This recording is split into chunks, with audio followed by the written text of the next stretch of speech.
Olá, viva! Sejam bem-vindos a mais um Terceiro em Movimento. Hoje vamos falar dos movimentos atuais e futuros da cidade de Angra do Heroísmo. Na costa sul da Ilha Terceira, a cidade de Angra do Heroísmo destaca-se pelo seu valor histórico, cultural e natural. O seu património arquitetónico fê-la ser classificada pela Unesco como Cidade Património Mundial em 1983. O concelho de Angra do Heroísmo é constituído por 19 freguesias e tem como atual presidente de Câmara Álamo Menezes. José Gabriel do Álamo Menezes nasceu na freguesia de Santa Cruz da Praia da Vitória, na Ilha Terceira, a 10 de julho de 1959. Professor universitário, licenciado em Engenharia do Ambiente, doutorado em Engenharia Civil e do Ambiente, exerceu diversos cargos de relevo. Foi secretário regional do Ambiente e do Mar, secretário regional da Educação e Ciência, secretário regional da Educação e Cultura, secretário regional da Educação e Assuntos Sociais. Foi também diretor do Departamento de Ciências da Universidade dos Açores e fundador da Associação de Defesa do Ambiente, GECOESTA. A 24 de outubro do corrente ano, em cerimónia oficial no Salão Nobre dos Passos do Concelho, para além da tomada de posse dos elementos da Assembleia Municipal, Álamo Menezes toma também posse da presidência da Câmara Municipal de Angra do Heroísmo. E porque a Terceira está sempre em movimento, Álamo Menezes é hoje o nosso convidado. Boa noite. Olá, muito boa noite, professor Álamo. Seja muito bem-vindo, antes de mais. Eu estava há pouco a referir os cargos que, entretanto, ao longo do 16 anos no governo. 16 anos no governo. Este cargo de presidente da Câmara Municipal não deixa de ser algo novo também. É uma coisa completamente nova. Que desafios! É uma experiência diferente. O governo tem características regionais, portanto, o governo tem que olhar para as ilhas todas, implica um trabalho colegial bastante maior, implica muitas viagens, uma concentração maior em uma determinada área. Quando se é secretário de Educação, pois lida-se com a educação, ou o ambiente, ou o que for. No caso da presidência da Câmara, é diferente. Ou seja, é uma área mais pequena, uma concentração maior numa determinada região geográfica, mas uma abrangência muito grande de assuntos. Muito maior. As câmaras municipais têm competências em matérias tão díspares como os cães que ladram à noite, até às ruas que têm que ser arranjadas, até aos esgotos, até às licenças de construção, publicidade, questões que têm a ver com o comércio, questões que têm a ver com a economia. Portanto, as câmaras têm neste momento um conjunto muito vasto de competências, o que faz com que ser Presidente de Câmara seja também aliciante, é diferente, porque de facto é lidar com a vida de um concelho inteiro, nas suas mais diversas facetas. Professor Álamo, durante o seu discurso de tomada de posse, houve uma frase sua que eu destaquei. E é o seguinte: é mais o que nos une em prol da defesa do nosso concelho do que aquilo que nos separa, seja por questões partidárias ou outras. Essa frase é uma frase que vem no contexto de uma campanha eleitoral que foi extremamente dura no concelho de Angra. A disputa eleitoral esteve extremamente acesa. Durante a campanha eleitoral, o relacionamento entre as diversas forças partidárias deteriorou-se bastante. E, uma vez passada a eleição, creio que é a minha obrigação também resolver esse problema. Porque, de facto, o concelho de Angra, aliás, qualquer concelho, mas Angra em particular, dadas as suas particulares circunstâncias também, precisa que todas as forças políticas se unam em torno de um projeto autárquico. Essa frase significava simplesmente que a disputa eleitoral terminou, agora temos todos que trabalhar em prol do concelho e eu, de facto, neste momento sinto-me presidente de todos os angrenses, independentemente do partido político em que votaram. E, portanto, era isso que eu queria dizer com isso. E foi também, digamos, uma manifestação da vontade de haver conciliação, de haver coordenação de esforços. Felizmente, também, da parte das outras forças políticas, houve esse mesmo entendimento. E, neste momento, já temos 2 reuniões de Câmara que correram maravilhosamente bem, em que, de facto, todos os participantes, independentemente dos partidos a que pertencem, apresentaram as suas opiniões, discutimos os assuntos que temos que discutir, mas, de facto, com vontade de servir bem Angra e não a pensar em questões partidárias. Essas agora, nos próximos 4 anos, devem ficar um bocadinho afastadas. Obviamente não vamos esquecer, cada um de nós, os partidos a que pertencemos e os projetos que defendemos, mas nesta altura o que interessa é servir bem o concelho e não estarmos em disputas partidárias. Porque muitas vezes aquilo que acontece no caso das eleições autárquicas, não falo destas em particular, mas nas eleições autárquicas que vão acontecendo, há sempre muitas vezes aquele receio de quando as cores partidárias da presidência de junta não são as mesmas da Câmara Municipal, há sempre aquele receio de haver algum tipo de desentendimento ou por parte em relação a apoios. É óbvio que as cores partidárias, e em particular aquilo que se disse e aquilo que se fez durante a campanha eleitoral, naturalmente influenciam, digamos, o percurso do mandato que vem a seguir. Seria hipocrisia dizer que não é assim. Agora, a verdade é que todos os eleitos, seja para a Junta de Freguesia, para a Câmara ou para qualquer outro cargo político, quando tomam posse para defender os interesses da coletividade, da comunidade que os elegeu. Sem qualquer tipo de discriminação. E, portanto, a partir desse momento, devem pugnar por um relacionamento que seja em prol do bem comum e não tanto em função das questões partidárias. Mas é óbvio que também não quero aqui fingir de anjinho e pensar que as coisas não existem. De facto, há relacionamentos e há questões que sempre ficam. Agora, cabe-nos a nós, quando somos eleitos, conscientemente tentar passar por cima desses problemas. Professor Álamo, agora mais para o Concelho de Angra, relativamente ao crescimento económico e ao aumento da competitividade do nosso Concelho, do Concelho de Angra do Heroísmo, o que é que está em mente? O Concelho de Angra do Heroísmo, aliás, eu diria mesmo a Ilha Terceira, porque quando nós olhamos para a Praia da Vitória, embora com ambientes ligeiramente diferentes, estamos todos no mesmo caminho, tem vindo nestes últimos anos, em resultado da gigantesca crise financeira que se abateu sobre os poderes públicos, tem vindo a padecer muito, particularmente numa área extremamente sensível, que é a questão do emprego. Obviamente o emprego é apenas uma manifestação da situação da atividade económica. Nós tivemos uma fortíssima desaceleração da atividade económica ao longo destes últimos anos, essa desaceleração traduziu-se num crescimento enorme do desemprego e que, por sua vez, alimenta também uma crise no mercado. Nesta altura, as nossas lojas vendem menos do que era costume, o que cria também desemprego. Mas e há um certo desânimo. Quer dizer, nós, além da crise real e palpável que sentimos, há também aqui muito de perda de autoestima e muito de procrastinação. Ou seja, nós passamos o tempo a dizer mal de nós próprios e a dizer mal do mundo em vez de tentarmos resolver os nossos problemas.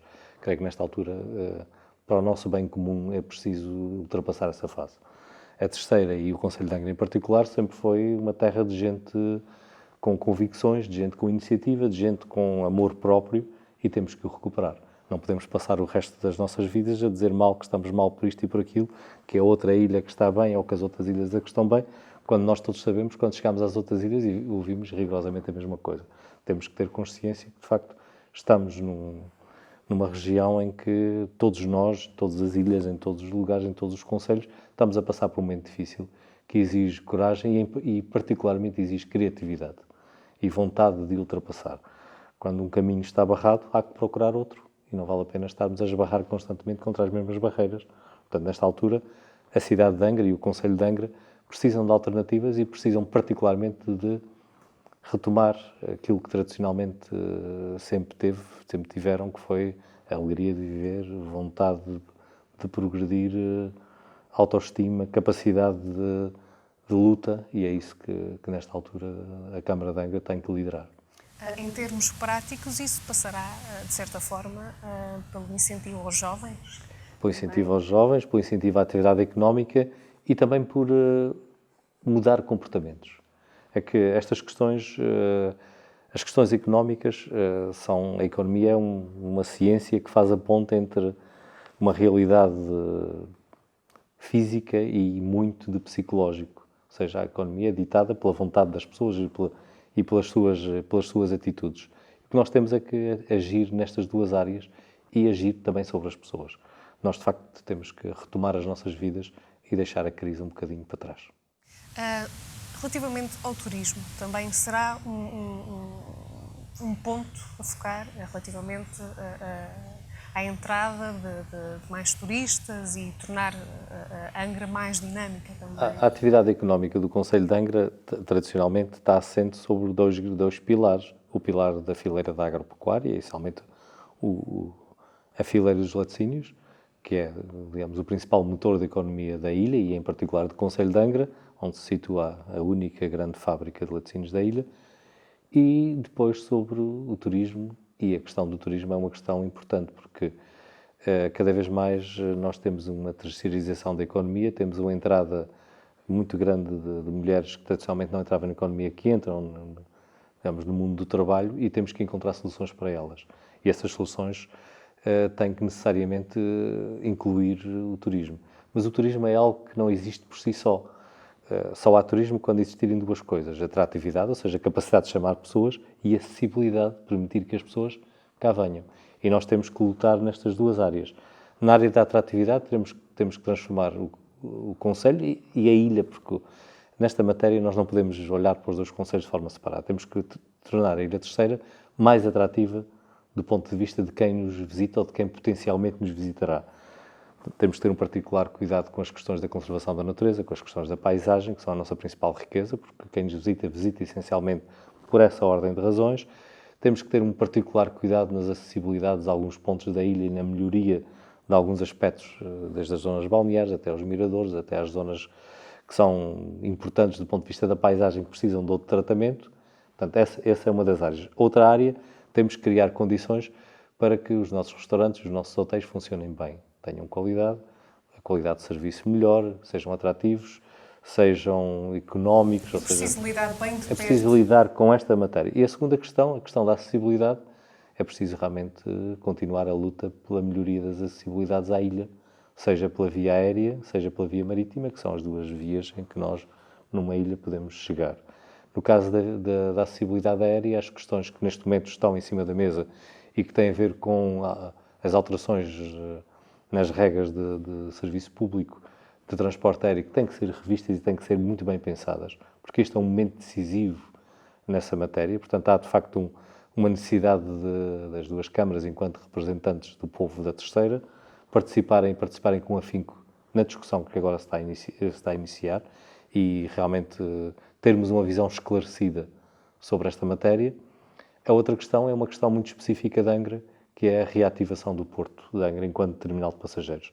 A Terceira, neste momento, tem um belíssimo porto na Praia da Vitória, mas essencialmente voltado para as cargas e que tem um destino que é importante para os dois concelhos da ilha, a questão da criação de um centro logístico que permita a distribuição de cargas no Grupo Central a partir da Praia da Vitória. Portanto, há que dar esse destino à Praia da Vitória, mas em Angra há um porto que pode ser melhorado e que pode ser voltado para os passageiros. Esta questão da criação do terminal de passageiros em Angra é uma questão antiga.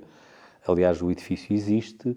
Nesta altura, o porto deixou de ser operacional, está obsoleto, porque lhe falta uma rampa que permita a operação dos modernos navios de passageiros e viaturas.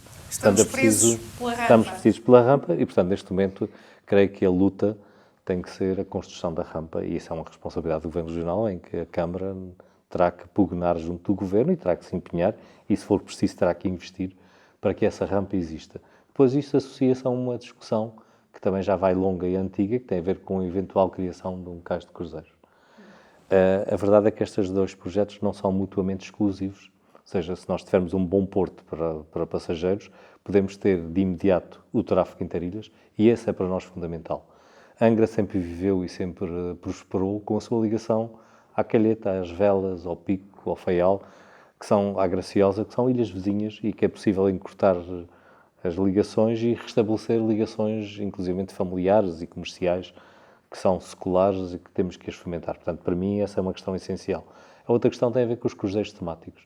Cada vez mais os Açores são visitados por navios de cruzeiros de pequena dimensão, pequena e média dimensão, que fazem cruzeiros voltados para a geologia, voltados para a observação das aves, voltados para temas diversos, em que Angra pode ser realmente um polo para esse tipo de cruzeiros.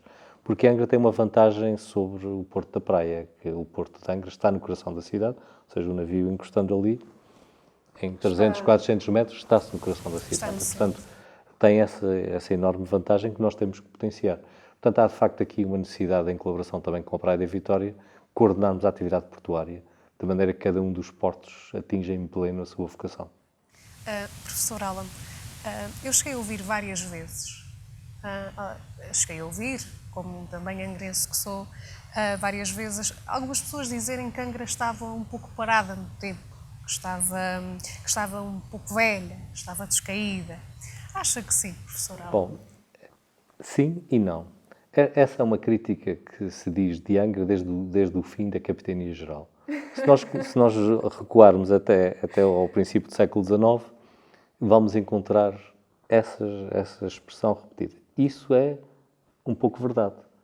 Angra consegue ser património mundial e consegue ser a joia que é, em parte porque ficou preservada no tempo. Mas Angra não pode ficar parada no tempo. Ou seja, Angra progrediu, ou a cidade de Angra hoje não é nada parecida com a cidade de Angra da minha infância. Há, de facto, muita coisa que aconteceu. Angra tem hoje uma moderníssima infraestrutura, temos um excelente hospital, temos excelentes escolas, temos uma acessibilidade dentro da ilha como nunca tivemos no passado. De facto, Angra progrediu. Mas, ao mesmo tempo, Angra, o centro de Angra, parou, e ainda bem que parou, no sentido que, do ponto de vista arquitetónico, se manteve e se preservou. Agora, o que nós temos é que ter aqui uma atitude de conjugar estes dois fatores, conjugar progresso com conservação do património, com a preservação do nosso legado histórico e patrimonial. Portanto, a cidade de Angra é uma cidade que tem que ter uma política bastante diferente da maior parte das outras cidades. O facto do seu centro ser património mundial traz um conjunto de restrições por um lado, mas também um conjunto de potencialidades que têm que ser aproveitadas. O que é preciso aqui é saber jogar nestes dois tabuleiros. O tabuleiro do progresso, trazer modernidade, mas também no tabuleiro de sermos capazes de preservar aquilo que realmente a paragem secular de Angra nos deixou. Preciso não esquecer que Angra foi capital destas ilhas durante o período da Capitania Geral. A partir da Guerra Civil deixou de o ser, e a partir daí a cidade de Angra nunca mais conseguiu, de facto, encontrar um caminho seguro. Ou seja, nós, ao longo destes 2 séculos, quando olhamos para a evolução da cidade, vemos que tivemos várias guinadas em várias direções, mas nunca conseguimos, de facto, encontrar esse caminho. Não sei se o encontraremos agora, se calhar muitas gerações terão que passar até o encontrarmos, mas temos que olhar para as coisas assim. Temos que deixar de andar a dizer mal de nós próprios. Angra hoje tem uma infraestrutura que compara com qualquer das melhores cidades. Nós temos um hospital que não há muitos melhores do que esse em qualquer sítio. Temos escolas como não há melhor. Temos bons acessos. Temos necessidade de melhorar as nossas calçadas, temos necessidade de resolver o problema das térmitas, temos um conjunto de necessidades, mas nada de proibitivo. Ou seja, nós hoje temos uma base muito sólida sobre a qual construir. Realmente, o professor Alan me estava a falar muito bem da questão das térmitas. Essa praga silenciosa, uma grande praga. Em termos práticos, professor Alan, como é que se vai realmente acabar, ou quanto muito tentar minimizar ao máximo Acabar o nunca problema vamos das acabar. térmitas? Ou Minimizar. seja, é questão de quando uma espécie se instala, e uma espécie com aquele tipo de capacidade de sobrevivência instalou-se, ou seja, nós provavelmente teremos que coabitar com aquela espécie, enfim, por um tempo muito longo. O que nós podemos é controlá-la, e controlá-la há 2 vias do controle. Uma tem a ver com as novas construções, elas serem pensadas de forma defensiva, ou seja, serem pensadas de maneira que não seja fácil serem infestadas. Outra tem a ver com a resolução do património anterior, e o Governo Regional, nos anos anteriores, fez um conjunto de testes com algumas empresas, aprovou uma tecnologia que foi demonstrado que permite resolver o problema através da aplicação de calor, ou seja, sem deixar resíduos químicos nas casas. Nesta altura, a Câmara tem a obrigação de liderar esse processo. Aliás, nestas semanas já iniciamos contactos com a empresa que foi certificada, no sentido de tentarmos, até o próximo verão, ou seja, até à próxima época em que é mais propício o tratamento, até aos meses de verão do ano que vem, termos a tecnologia instalada em Angra e passar a ser a Câmara a liderar isso, como aliás está legislado. A região tem boa legislação sobre esta matéria, tem todo o enquadramento criado, agora há que lhe dar execução, e isso passa pelo trabalho da Câmara. Relativamente à praga das térmitas, quem tem sofrido, neste caso, o que tem sofrido muito com as térmitas tem sido o nosso Teatro Angrense. Que vai ser feito? Eu já tive agora, desde que fui eleito, alguma oportunidade de visitar o Teatro Angrense, ainda não com o tempo que eu gostaria, mas com algum pormenor. E a questão das térmitas é séria, mas também não é fatal. Ou seja, acho que aquela história da morte foi um bocadinho, a notícia da morte do Teatro Angrense foi um bocadinho exagerada.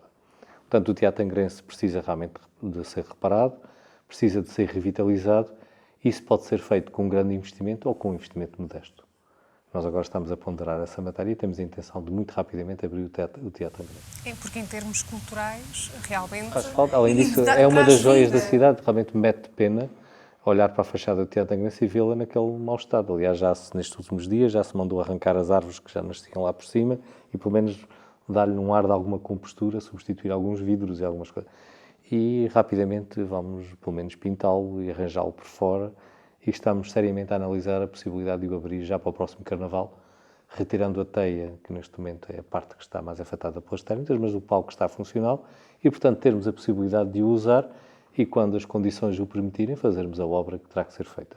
Portanto, a questão do Teatro Angrense não se pode transformar numa daquelas que tem um defeito e agora esquece, e uma obra que era relativamente grande, mas que não era proibitiva, se o teatro continuar fechado durante muito tempo, vai passar a ser a reconstrução de todo o teatro. Claro. E aí teremos um grande problema, porque a situação financeira não é a mais propícia a esse tipo de investimentos. De maneira que, nesta altura, já se iniciaram alguns trabalhos no sentido de, tão rápido quanto possível, trazer, não digo pleno uso, mas pelo menos algum uso àquele espaço. Portanto, a reabilitação urbana também passa, exatamente. Também passa por aí. Já neste Natal vamos abrir uma parte do Teatro Angrense para fazermos lá algumas atividades, algumas exposições, algumas coisas, no sentido de trazer gente, porque uma casa fechada estraga-se. E uma casa daquele tamanho, com os materiais que lá estão, se permanecer fechada durante muito mais tempo, aquilo que seriam 100 ou 200 mil euros passam a ser vários milhões de euros. Professor Alam referiu várias vezes a necessidade de manter um constante diálogo aberto, inclusivamente frisou isso várias vezes, em relação às freguesias. Portanto, um concelho precisa das freguesias e as freguesias precisam do concelho. De que forma é que vai tentar fazer com que este diálogo continue permanente? Bom, eu, apesar daquilo que consta da minha biografia oficial, que diz que eu sou natural de Santa Cruz da Praia da Vitória, isso foi um acaso do registro civil. Está muito ligado aos altares. Porque, de facto, eu sou natural dos altares e o que aconteceu foi que o meu pai, até se reformar, trabalhou na base e, naquela altura, o médico que estava nos biscoitos e que era uma pessoa aqui da praia, quando eu nasci, as coisas não correram tão bem como isso e eu acabei no Hospital da Praia e, naquela altura, aquilo que a lei dizia que as pessoas eram registadas, não como agora acontece na freguesia de residência, mas no sítio em que estavam. E eu acabei por registado na Praia da Vitória. A verdade é que eu nunca vivi na Praia da Vitória, sempre fiz a minha infância e juventude sempre nos altares. Portanto, sente-se muito ligado à freguesia. E sinto muito ligado ao mundo rural e, digamos, o meu mundo, apesar de terem passado todos estes anos fora das freguesias, continua a ser o mundo das freguesias e é, de facto, onde eu me sinto bem, onde eu gosto. Daí que eu considero como um aspecto muito importante da minha ação na Câmara Municipal a ligação às freguesias e um relacionamento com as freguesias que permita duas coisas. Por um lado, que as freguesias se sintam parte do concelho. Nós não podemos ter um concelho com a cidade e as freguesias. De facto, estamos todos no mesmo barco. E então, hoje em que praticamente a maioria da população das freguesias trabalha na cidade ou vai à cidade, tem uma relação com a cidade, aquele mundo rural fechado da minha infância, felizmente já desapareceu. Portanto, as freguesias têm uma relação maior. Portanto, temos que manter as freguesias ligadas à cidade, mas também temos que olhar para as freguesias e em particular para as juntas de freguesia, com o respeito que elas merecem. É preciso não esquecer, quando nós votamos em 3 boletins diferentes, um deles para as freguesias. Portanto, as juntas de freguesia não estão subordinadas à Câmara. Elas têm a sua legitimidade democrática própria e, portanto, elas têm o seu programa político próprio e é preciso que a Câmara saiba respeitar essa autonomia política que as freguesias têm e saiba coordenar a sua ação com a ação das freguesias. Daí que seja fundamental realmente um diálogo permanente com as freguesias que permita isso, que todos nos sintamos parte do mesmo concelho, independentemente do sítio em que moramos, e que as juntas de freguesia cumpram o objetivo democrático que levou a que as pessoas nelas votassem. Se fosse para as juntas de freguesia serem, digamos, apêndices da Câmara, bastava um boletim e votávamos para a Câmara. Nós votámos para as freguesias para lhe dar realmente uma existência política. E isso é muito importante nos dias que correm, porque o Governo da República, numa decisão absolutamente infeliz, procedeu no continente à extinção de uma parte importante das freguesias. Aqui nos Açores, espero que isso nunca aconteça, e a forma de nós garantirmos que não acontece é, de facto, darmos vida às freguesias, para que elas não fiquem obsoletas. Reparem que no continente provavelmente havia alguma obsolescência, porque as freguesias foram extintas e os protestos foram muito poucos. Isso é sinal de que a vitalidade nas freguesias já era pequena. Nós não podemos correr esse risco aqui e temos que trazer vida para as nossas freguesias para que elas tenham também o seu futuro garantido. Cada freguesia é um bocadinho da nossa história, um bocadinho da nossa identidade. O Concelho de Angra não seria o mesmo se não tivesse as suas 19 freguesias, cada uma com a sua história, cada uma com as suas tradições, cada uma com a sua vida própria. E temos que preservar isso. Professor Alan, durante a sua campanha, claro, aquele seu contacto direto com as pessoas, sabe que há pessoas que ainda o chamam como o presidente do boné. O seu boné. O boné foi uma oferta dos jovens da campanha. Esse contato com as pessoas, esse contato direto, porque por mais que esteja ligado à freguesia dos Altares, aquele contato direto de tomar noção das realidades de cada freguesia, ouvir as pessoas das diferentes freguesias. Dessa experiência, o que é que reteve? Eu já tenho uma experiência relativamente longa de campanhas eleitorais.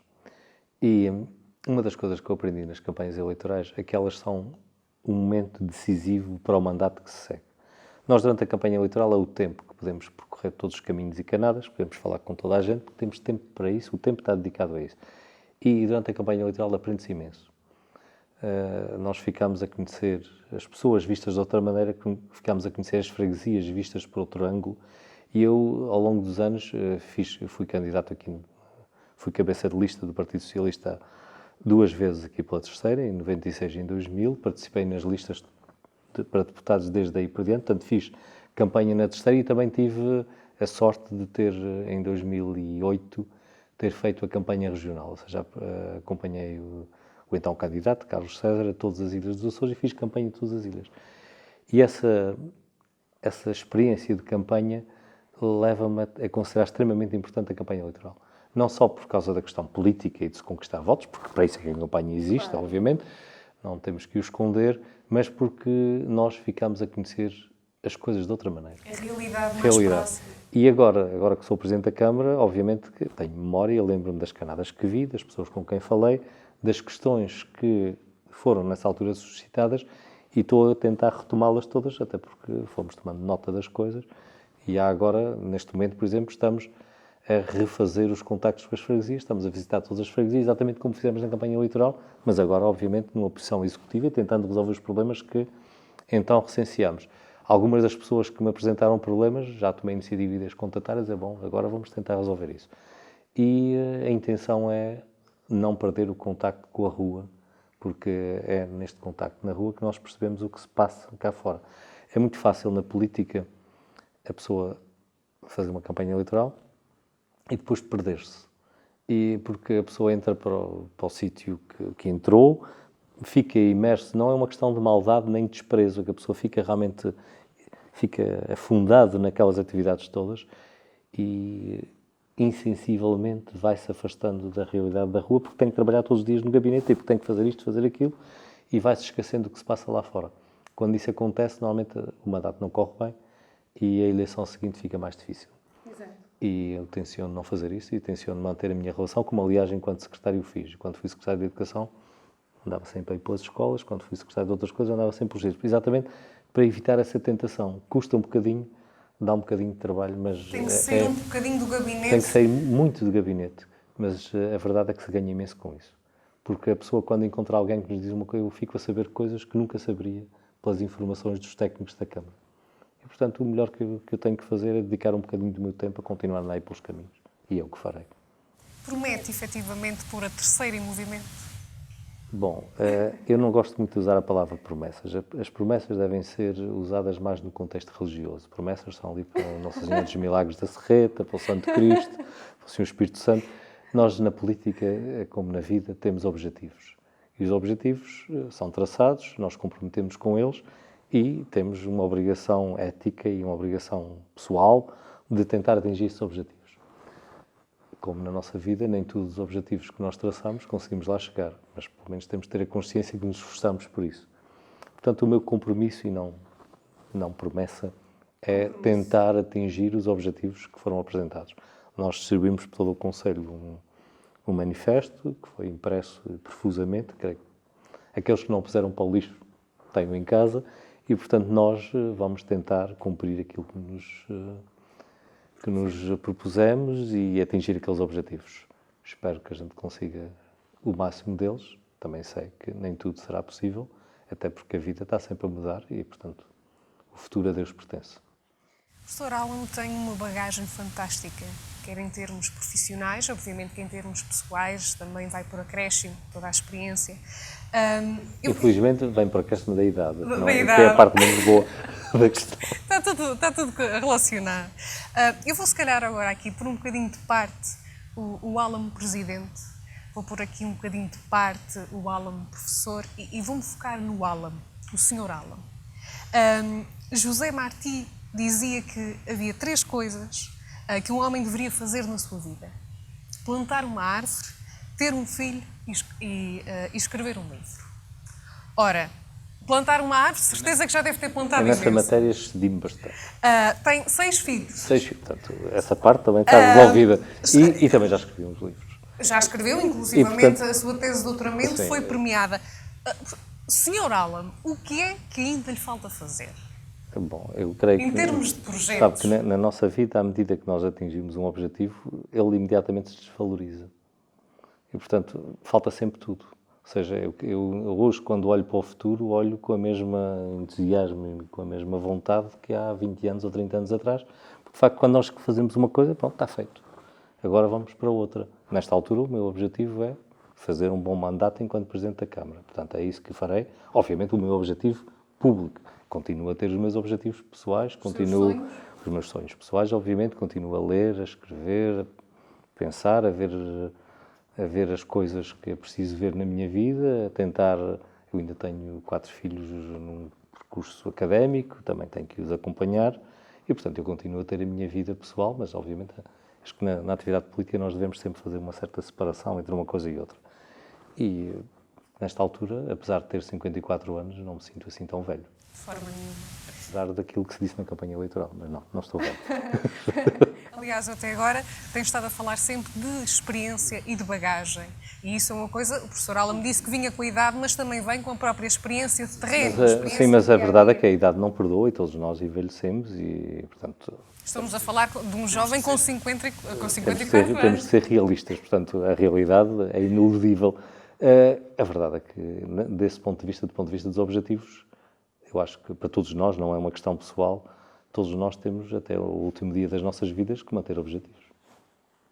E é isso que temos que fazer. Muito obrigada. Eu aqui agradeço a oportunidade e dou também os parabéns aqui à Vitec e pela excelente estrutura que aqui tem, que abre um enorme potencial para a Ilha Terceira e que nós temos que aproveitar. Temos que deixar de passar aquela mensagem que andamos sempre atrás para dizer nós aqui nesta matéria estamos muito à frente. Temos muito à frente e temos Estamos sempre em usar, movimento. estamos em movimento. Sempre em movimento. E neste caso há muita gente que vai ter que correr muito para chegar aqui. Muito sucesso e espero que os planos, os objetivos, embora de acordo com os recursos que se têm, espero que tenham o máximo de sucesso. Tentaremos. Muito obrigado. Muito obrigada. Obrigado.